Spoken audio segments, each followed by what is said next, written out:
Star beings have never left our planet. They have been here always, since the beginning. They are here. They live within our Earth. Not very deep, but they're inside.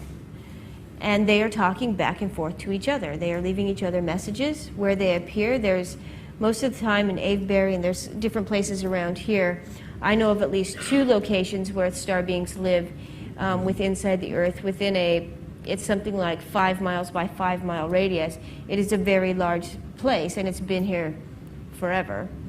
They are speaking to each other, and sometimes they leave messages for us, human beings.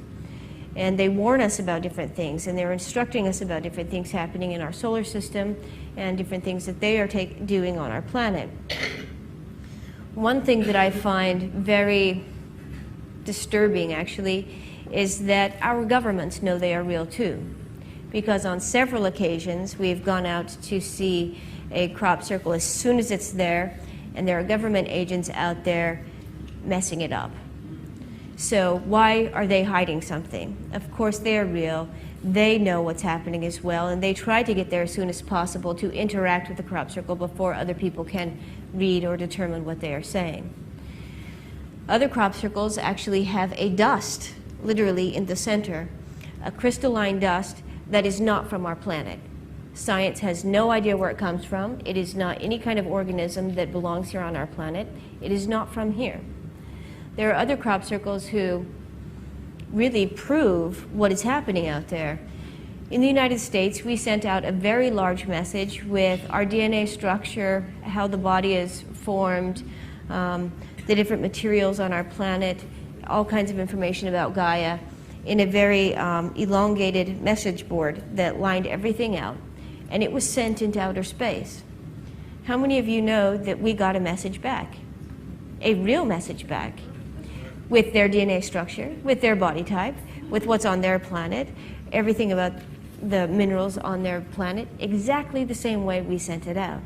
The real answer came. And not only did it come, but it came in the form of a crop circle in front of the very telescope that sent it out. Things are always happening, and it blows my mind that our media, our television, our news, wipes it under the table every single time. In Manhattan, just last year, there were probably over 90 UFOs just right above the skyline of the buildings in Manhattan. Over 90 of them. There were news reporters, there were people out by the hundreds of thousands staring up at these things as they floated by, went by. And the media there was only one headline about the entire thing, and they said, someone let interesting balloons off in Manhattan skyline. It really is ridiculous that our media tries to cover these things up. They are appearing everywhere. There was such a large one over, was it China, Debbie? There was such a large UFO sitting over the airport in China, they just had to shut the whole airport down and just watch it until it left. They are happening everywhere, everywhere. UFOs are being seen all over the world. And I personally have been told in one of our meetings that the star beings are saying, they have been working with our governments for some time, trying to talk to them, trying to say, can you please, in your way, disclose to the people that we are here, what we're here for, and why. The governments are refusing. And what we were told in the meeting is that if our government does not, they will disclose it themselves in their own way. So, very happy to hear that.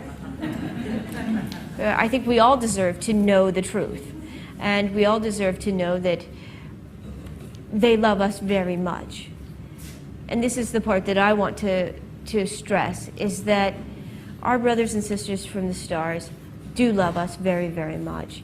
I was told that they love us 10,000 times what a human mother could love their child. Could you fathom this? I mean, there's no part of me that could fathom such love. And yet they do love us this much. In fact, they help create humanity. And they watch over us a bit like their children, and they want us to make the right decisions. They want us to step into the heart. They want us to remember how extraordinary we are. I could just imagine their heartbreak.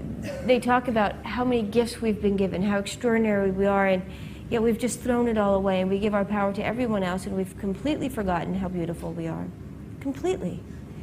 And we're walking around with these sunglasses on, and we just need to take them off and realize how beloved we really are and what we can create here. And they are wanting us to make the right decisions so very much. They can't come and do it for us. They can't come and save our world, and they can't come and save us for us, because they are like our parents. Those of you with children know that when your children were young and just starting to grow and to understand things, if you went in and did everything for them, they wouldn't have learned anything. We are in the same position. They want us to move forward and to enlighten, but they can't come and do it for us. But they are willing to come and teach. They are willing to come and stand at our side and gently coax us along. But they can only come when we ask them to come. The beloved man that was teaching us this is from Sirius A. He came and was in the middle of the meeting speaking to us. The most divine love I've ever felt in my entire life. And all of a sudden, in the middle of him talking to us about this process, he began to weep. And he asked me for one moment to think of my children, just sitting in their room, playing on the floor, and how much I love my children. So I began to do this, and he was still crying. And he asked me, what would it feel like if you were to walk into that room and they were absolutely terrified of you? Terrified.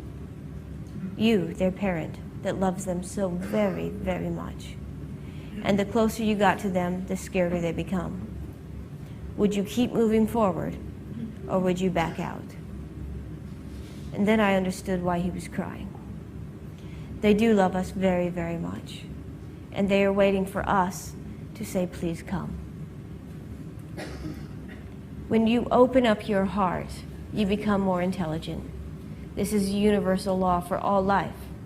The more loving you are, the more intelligent you become. This works for everything. The more loving we become, the more we will open our hearts to them. The more we can understand, the more knowledge we will have to healing our planet, to healing the sick waters, to healing the ozone, to healing the animals that are dying left and right, to healing each other. The more loving you become, the more intelligent you become.